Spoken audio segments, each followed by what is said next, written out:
Today is a little bit more of a chat versus a tip video, but I would like to talk with you briefly about the importance of making a wig your own and why I say this all the time. You hear this from other wig reviewers. We always say you have to make a wig your own. And I cannot stress anything more than the fact that a wig is not yours just because you purchased it.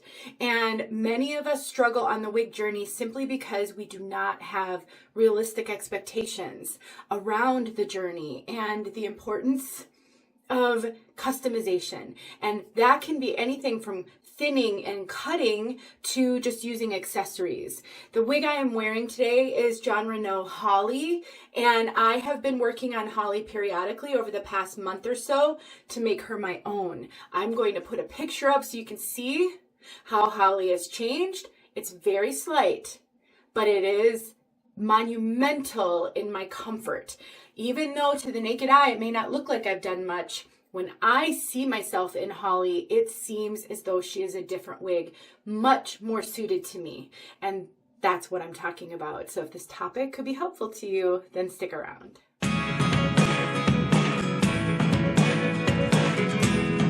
My name is Denise. I'm also known as heywigsister on Instagram and Facebook.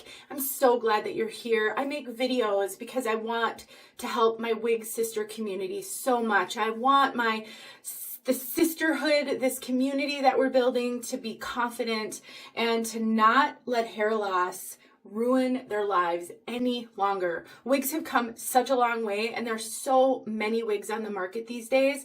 There is absolutely a wig that's going to help you if you are struggling with hair loss or if you just want to do something different with your hair.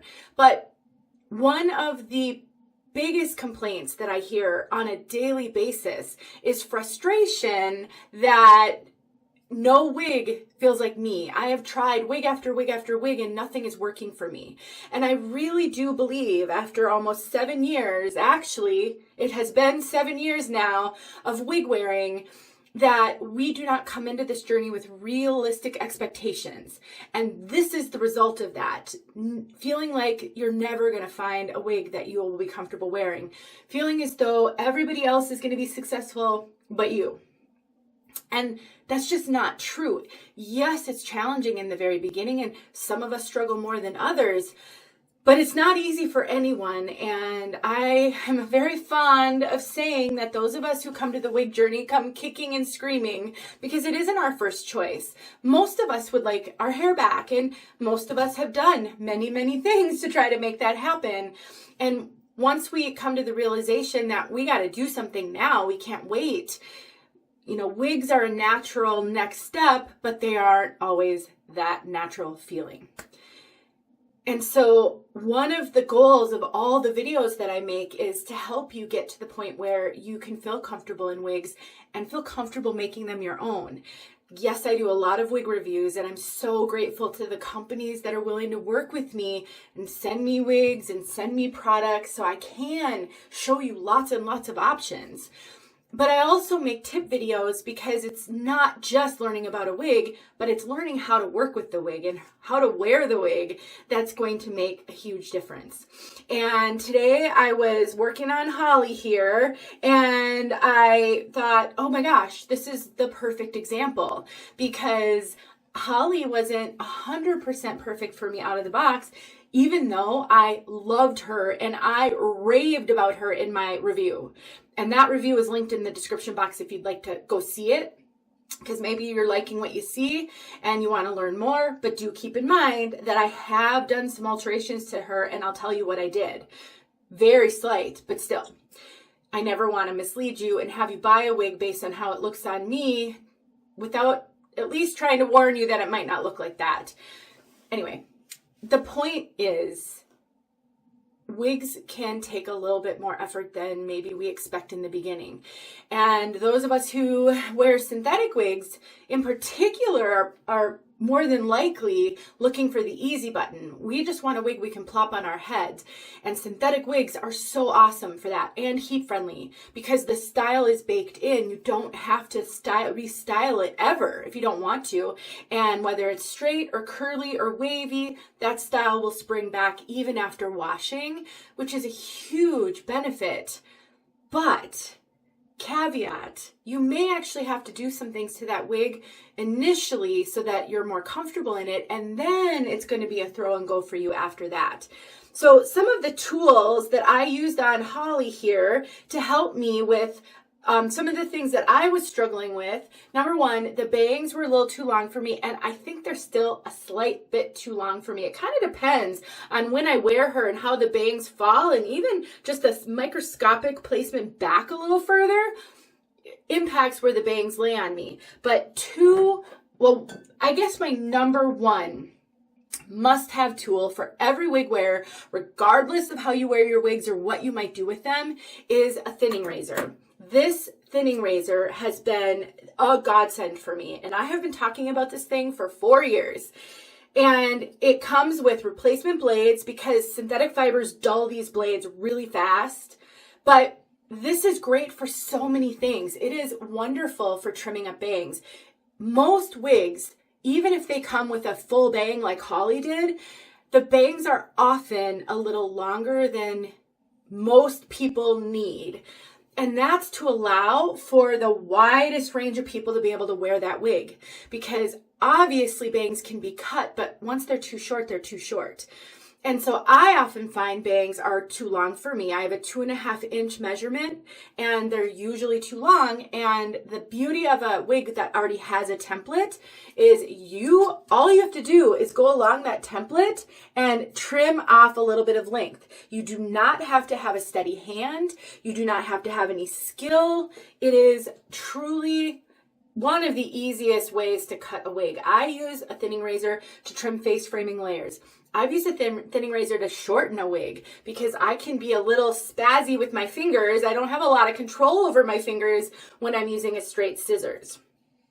So on Hollie here, I trimmed up her bangs, and the problem with synthetic fibers is they also stick to everything. And then I used a hot air brush. Now, a tool that I truly, truly recommend, but it's kind of expensive, so I know it's not going to be for everybody. And this isn't a video where I'm trying to get you to buy a bunch of products. I'm just trying to help you start to think through the things you might need to do and the things I did with Hollie here. I used the hot air brush attachment. I actually used the big one and the little one on my Envy Airstyler, and it also has a curling iron attachment, and I do have a video where I talk about that. To get the bangs to lay a little bit different. They weren't quite laying. They were kind of kinked in one way, and they just weren't laying the way I wanted them to lay. So I used a little heat on them to fix that, and I used a little heat to get a little bit of lift here, so that it was not as flat right there, because Hollie has a mostly hand-tied cap. Is it all hand-tied? I think it's mostly hand-tied. And she doesn't have any permatease, so she was a little flat for my preference. So I used that hot air brush to get a little bit of volume. I actually think I could use a little bit more, and so this will be a work in progress, and that's usually how it goes with my wigs. It's not generally a one and done where, in one session I get it to be perfect. I get it partially there, and then I wear the wig and I see, how is it doing? Do I feel like I need to do more? As you break it in, you're going to notice things that either they're fine, or you need to do more. It's not unlike when we get our bio haircut. Or maybe you do, that it's not usually recommended to get your hair cut right before an event or right before pictures or something, because you got to wear it in a little bit. You got to give the hair time to settle into that haircut. And I find it's similar with wigs. And so absolutely, I feel as though modifying your wigs is going to make a huge difference, but it's often a work in progress. It's a process, if you will. Another must-have is Tressler wig wax, and I use wig wax to help encourage these fibers to kind of go back. Like I wanted a little bit of a feathered effect with that lift that I added, And wig wax is right now, it's the only spray product that I feel really works on synthetic and heat-friendly synthetic. You can use regular hairspray if you want. I've always seen it recommended to use hairspray with no alcohol in it. I don't know. Honestly, if you're not using a ton of it, I don't think it really matters. But it doesn't work like it does on human hair. Regular hairspray doesn't seem to really hold synthetic wigs, but wig wax does. And it actually, if you need just a little bit of lift in your wig and you don't want to take heat to it, wig wax actually can do a really good job. And I do have a video from years ago showing that. It is a product I've been recommending for years. It's just great.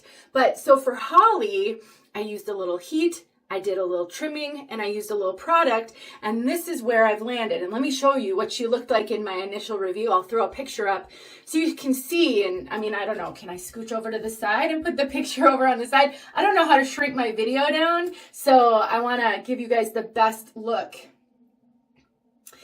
And is Hollie done? I don't know.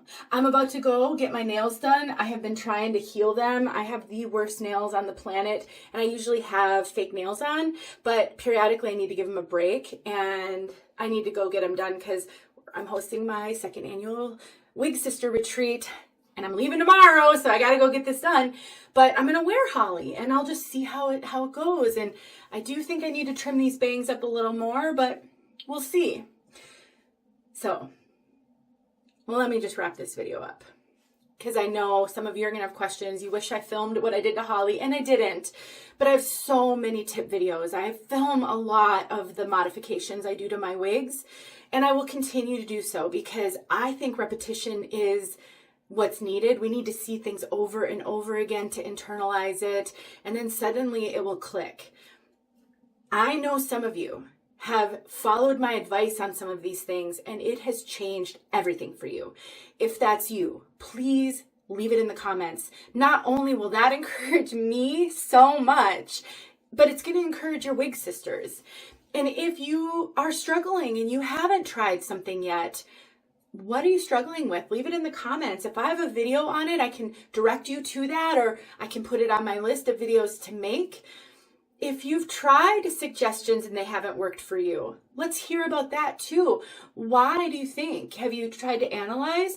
I recently heard from a wig sister who said she has tried my advice on trimming bangs and she just can't get it to work.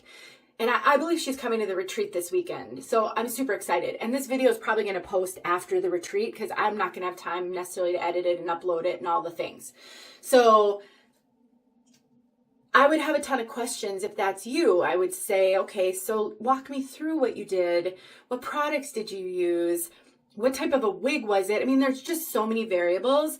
I can give you guys some of the detail. I can demonstrate, but there's going to be variation in different quirks of whatever it may be, products that you're using. So honestly, if there's anything you take away from this video, it's that, yes, this is a challenging journey and you may not be here willingly, but that doesn't mean that you can't get to the point where you become okay with it, where eventually you don't think about your hair loss every minute of every day, where you don't worry about whatever it is that's coming up in the future because of your hair loss, events and things you have to do, and you worry about what am I going to do about my hair for this, where you will know that you have a solution. You may never fully be happy with the fact that you have to wear wigs, but you can be content with it, and you may actually be happy. I know plenty of women, me included, who, if their hair grew back today, would not stop wearing wigs. Would I sometimes not wear wigs? Absolutely. I would probably sometimes just wear my bio hair. But I promise you, I could never achieve this with my bio hair. Color, style, none of it. And I would wear wigs when I was in the mood for it. So I think you can get there too. But let's just settle for content. Let's just settle for I can breathe. One step at a time. I love you so much. I make these videos because my heart is with you. When I say walk in love, when I wear all my Christian shirts, I try with everything in me to remember that we all need love and support. And this is a way I think I can do it in a community that has my heart. So I really hope this helps. Let me know if you're encouraged, and don't give up. I know you can get there. And tell me, do you think Hollie's as cute as I do? Because I love this wig. Anyway, see you guys soon. Hey friends, thanks so much for watching. Here are a few videos I think you might enjoy. Go ahead and click on one and watch.